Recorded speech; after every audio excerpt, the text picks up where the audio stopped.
Okay, it's May the 26th. Okay, in Canada, only in Canada, we're gonna have some of these.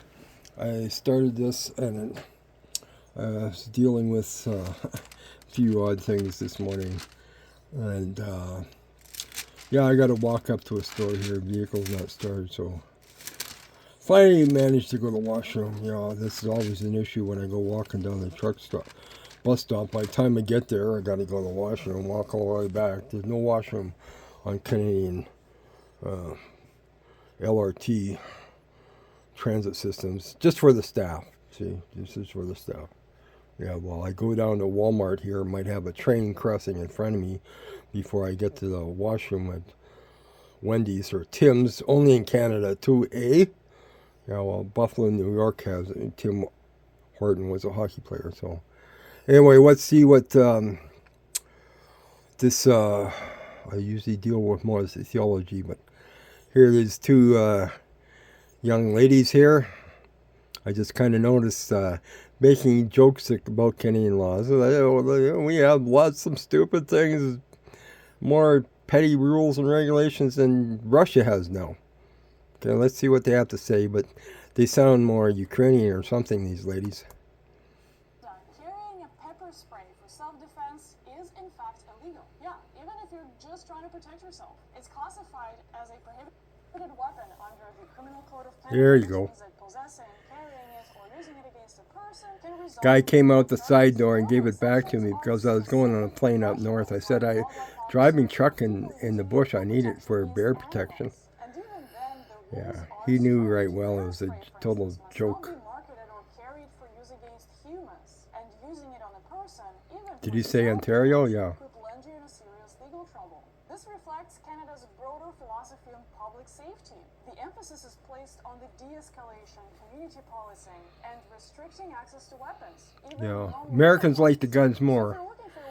Flea market had picture of Castro, Stalin, Mussolini, all these dictators brought in gun control. Explicitly for self-defense is illegal too. Canadian law does not recognize self-defense as a valid reason for carrying a weapon. Oh, but if you have this little knife on the side, that's considered a religious garment, really. This is how extreme we're getting here. As intimidating, but at least it's legal, and it might be enough to attract attention and buy you time. If you're sick and tired of being broke and unable to even pay Oh, I'm your bills, tired this of is for being you. broke too. If you're unemployed and at Last Chance Saloon, this is for you. If you're a single mom, Hey, says no minors in the bars. I don't frequent much anyway to watch hockey games and stuff. Party down in Panama, don't want to admit to having any kids, just want a good time. Wonder why he doesn't want to go to Costa Rica anymore. On and on. But no minors, M-I-N-O-R. I make a joke about it. I worked at a mine site one time. I guess I'm not supposed to go in. No minors. You know, our English language is, we park on driveways and drive on parkways.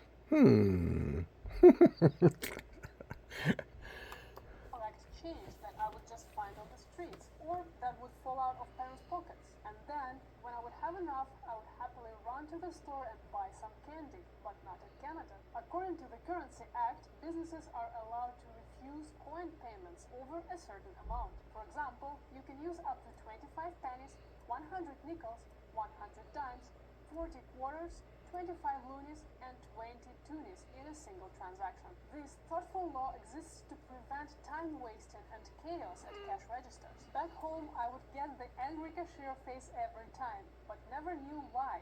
Now I know. They hated me for making them count coins. So while coins are technically illegal, Yeah, see, I think that picture was a lady in the Ukraine. I really do think that. I guess this one is one of the laws that will become obsolete soon.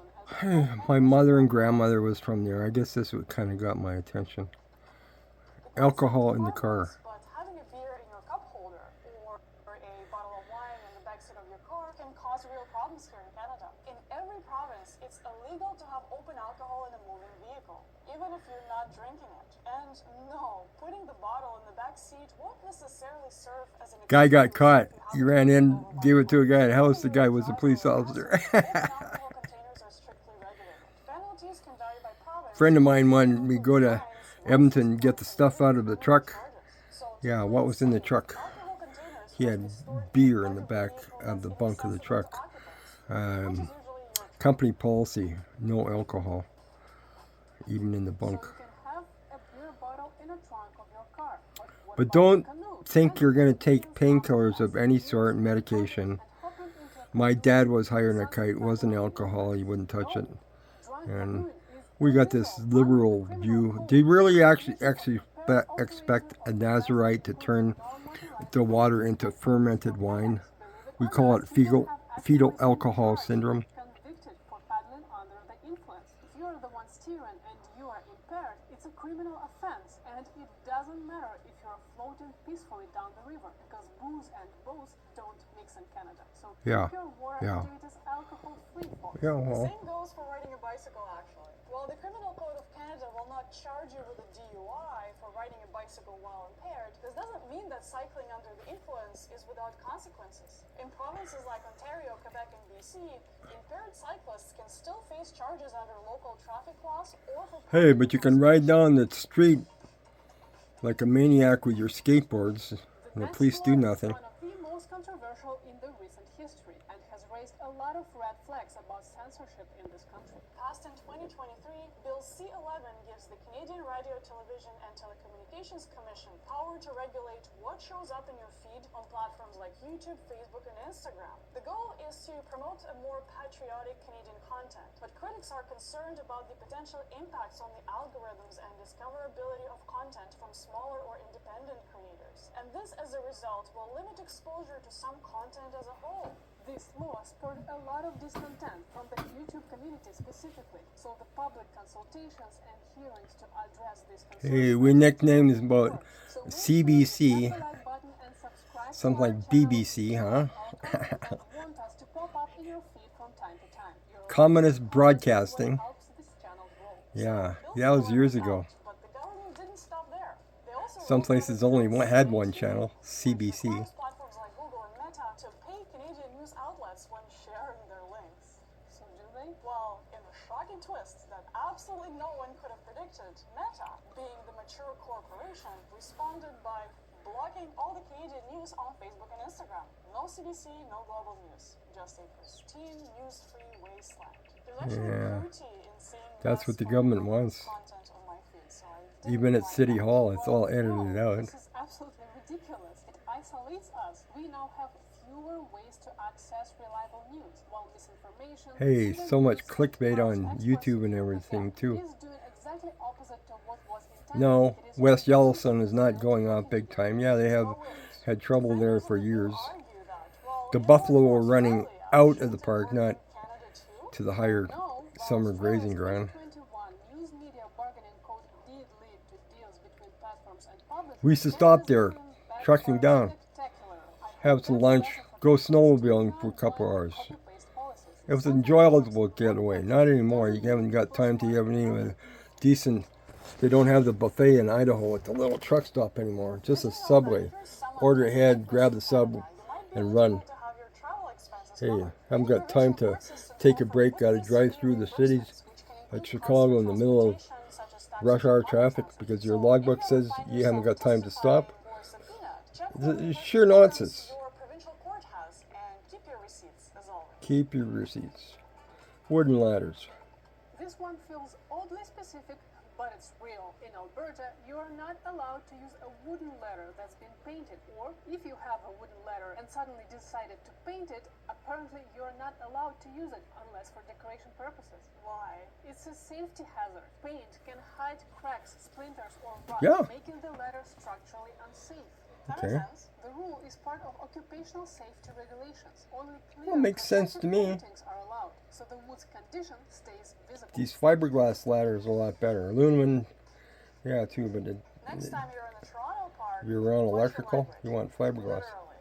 According to the Toronto Municipal Code, Chapter 608, while in a park, no person shall indulge indulge in righteous, boisterous, violent, threatening, or illegal conduct, or use profane or abusive language. You could get a fine of up to $350 if someone reports it. So does it happen often? Not really, but it's still in the books and it's still enforceable. So if your frisbee game goes south and you drop an Hey, the hung Louis Rail from Montana, Regina, Saskatchewan. It's still on Canadian law books. They could have hung them in Quebec. This is why they're being a little bit cautious about the political thing here.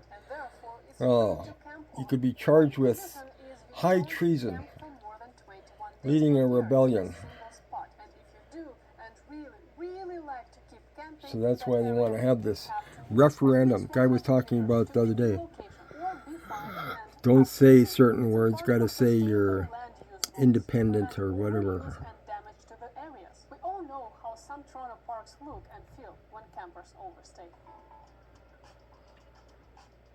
The next one might come as a surprise for many Europeans, but in most Canadian provinces, it's illegal to drink alcohol in public places, like parks, beaches, or sidewalks, unless the area is designated for it by local bylaws or regulations. Flipping out a sandwich or a baguette doesn't automatically make it legal either, despite what some people might think.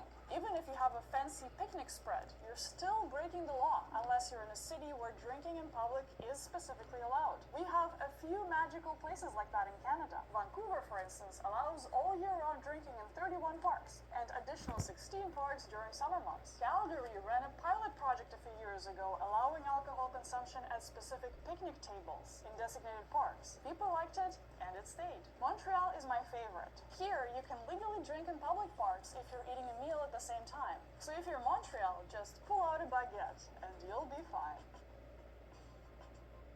Now, every Canadian can get $1,000 every day. There It we is go. quite easy to earn this amount in one day. No special Used to have to skills or wait education for required. advertising. You just click it off. There you go. Huh?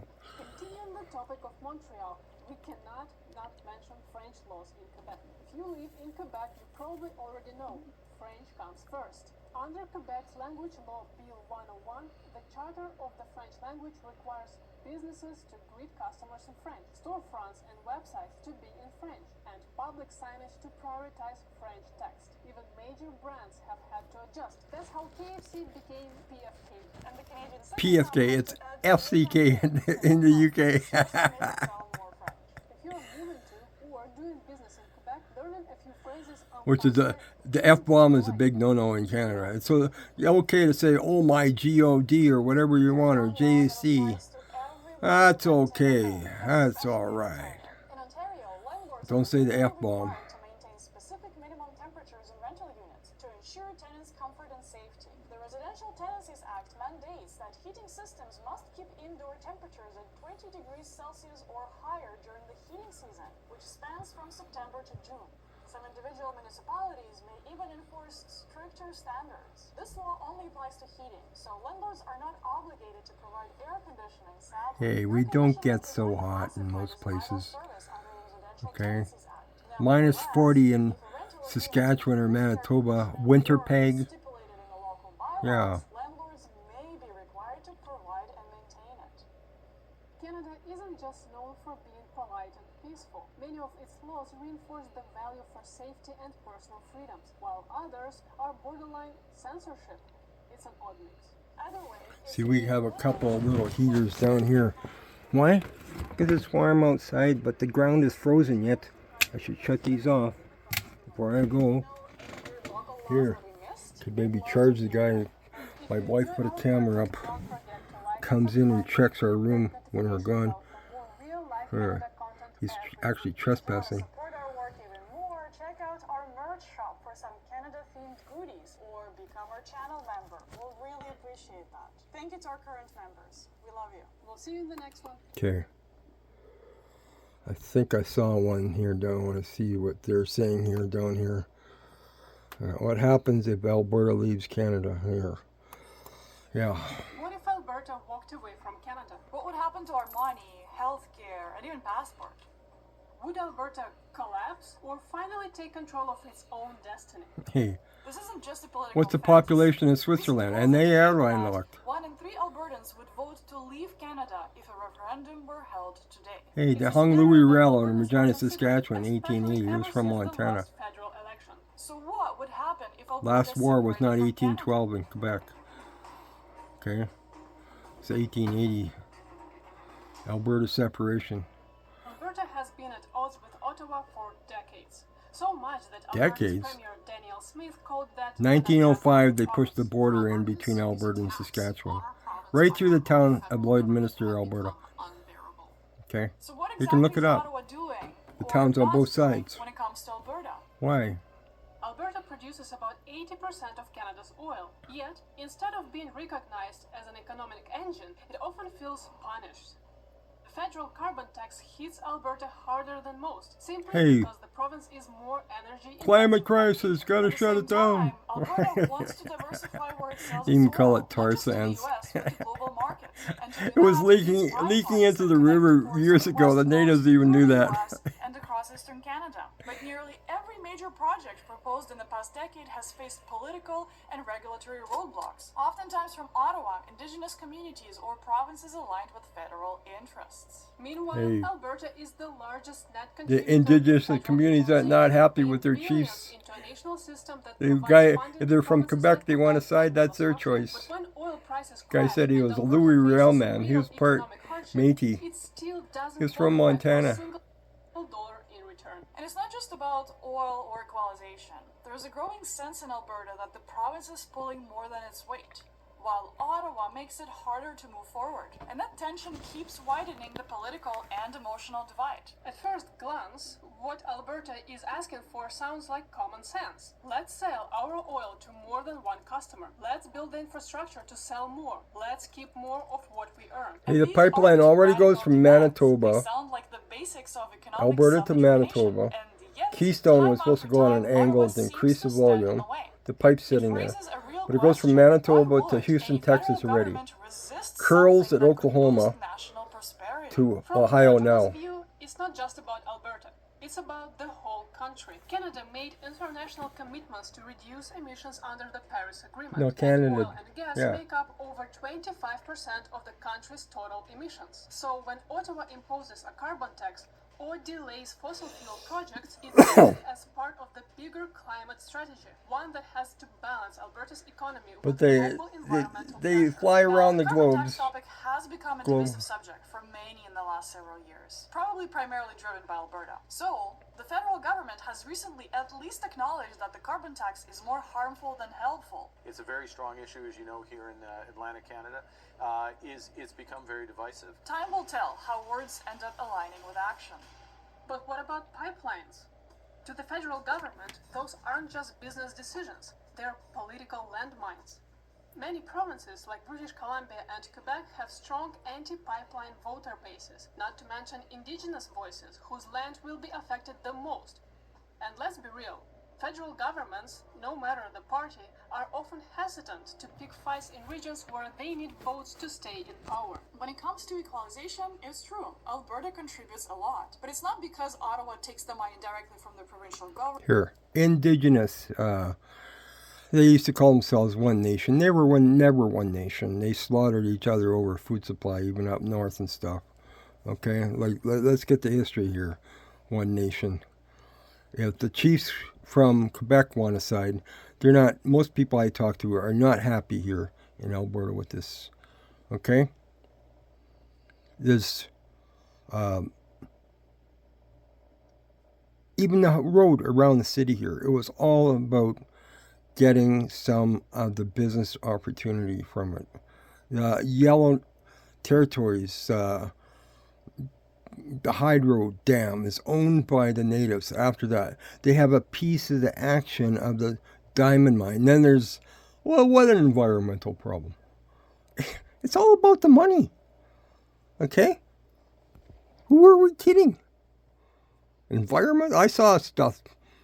If you're from down south, didn't matter who you were. You better mind your P's and Q's. Wow, they dump the oil out of their engine wherever they want. Go on native caribou hunts, traditional hunt with